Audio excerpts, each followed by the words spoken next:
Hello students, good morning to all of you. Myself R.V. Shukla, class 12th, subject chemistry, date 1st June 2021. In my previous video, we discussed about cation having higher value of SRP, standard reduction potential, reduced first at cathode. Cathode पे दो तरीके के cation present होंगे। अब उनमें किसके respect का product बनेगा, इस चीज़ को हम इस बिहाफ पर समझते हैं कि जिसकी एसआरपी यानी स्टैंडर्ड रिडक्शन पोटेंशियल की वैल्यू हायर होगी उसके रेस्पेक्ट में प्रोडक्ट हमको मिलेगा।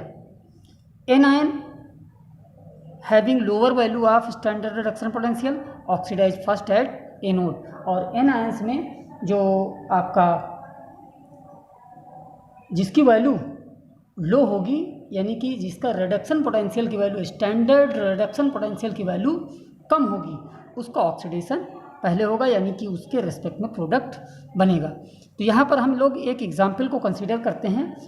Example of electrolysis of NaCl, sodium chloride के इलेक्ट्रोलिसिस को हम कंसीडर करते हैं। अब जाहिर सी बात है NaCl जब लोगे वाटर में डिजॉल्व करोगे तो Na+ और Cl- में ये ब्रेक होगा। वाटर जो होगा हमारा ये H+ एंड OH- में ब्रेक होगा, सिंपल सी बात है। एट कैथोड, अब कैथोड पे साहब कौन जाएंगे, ये दोनों लोग पहुँचेंगे, और एनोड पे साहब ये जाएंगे। तो एट कैथोड पे Na+ एक्वस ये जाएगा, ऑक्सीडाइज होगा, इलेक्ट्रॉन एक्सेप्ट करेगा, रिड्यूस होगा, यहाँ पर रिडक्शन होगा।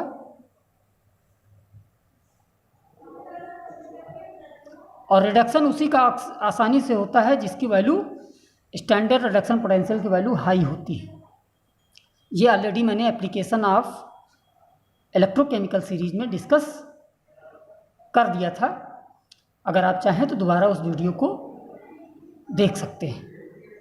जिसकी वैल्यू -2.71 वोल्ट है और H+ इसने इलेक्ट्रॉन एक्सेप्ट किया, हाफ H2 में कन्वर्ट हुआ, इसकी वैल्यू कितनी है 0 वोल्ट।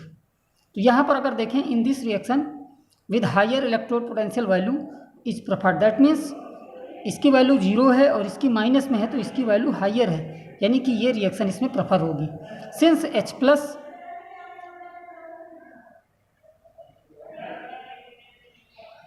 इंट्रोड्यूस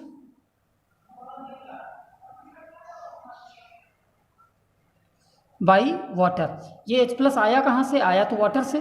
तो वाटर का यहाँ पर जब रिडक्शन होगा तो हमेशा ये 2 पॉइंट याद रखिएगा अपने दिमाग में।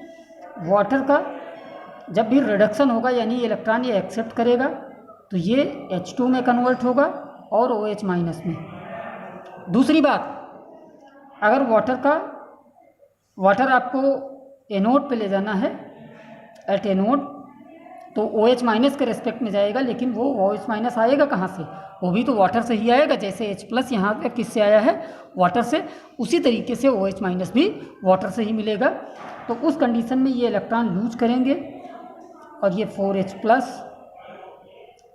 और ऑक्सीजन ये बनेगा आपका, और 2 इलेक्ट्रॉन्स ये 4 इलेक्ट्रॉन लूज करेंगे। ये कंडीशन इसमें बनके तैयार होगी। इसको दिमाग में रखिएगा कि वाटर का जब रिडक्शन की कंडीशन होगी उस कंडीशन में हाइड्रोजन गैस इवॉल्व होगी, और जब ऑक्सीडेशन की कंडीशन होगी यानी एनोड पर तो उस कंडीशन में ऑक्सीजन गैस इवॉल्व होगी। ये बहुत इंपॉर्टेंट पॉइंट है, इसको जहन में रखिएगा। खैर, अब हम लोग पहुंचते हैं एट एनोड।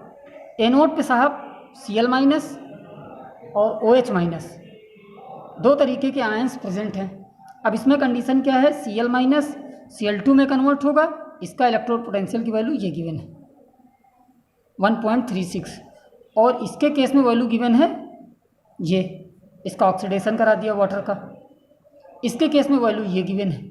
अब ये कंडीशन कहाँ की है, ये कंडीशन है एनोड की, having lower value of standard reduction potential oxidise first, यानी कि यहाँ पर वाटर को रिड्यूस होना चाहिए क्योंकि इसकी वैल्यू क्या है, लो है। नेक्स्ट पेज में हम देखें, the reaction at anode with lower value of electrode potential is preferred and therefore water should get oxidise in prefer to Cl-, but Cl- aqueous ion get oxidise first. ये थोड़ा exceptional case है, यहाँ पर होना चाहिए था water को oxidise, लेकिन हो कौन गया, Cl माइनस ऑक्सीडाइज हुआ। It is due to over voltage. वजह ये होती है कि OH माइनस साहब जो होते हैं इनका साइज़ बहुत बड़ा होता है बल्कि, तो इनका मूवमेंट जो होता है वो थोड़ा स्लो होता है। तो इस वीडियो के लिए इतना सफिशिएंट है। नेक्स्ट वीडियो में आगे की चीज़ डिस्कस करेंगे। Okay, thank you, have a nice day.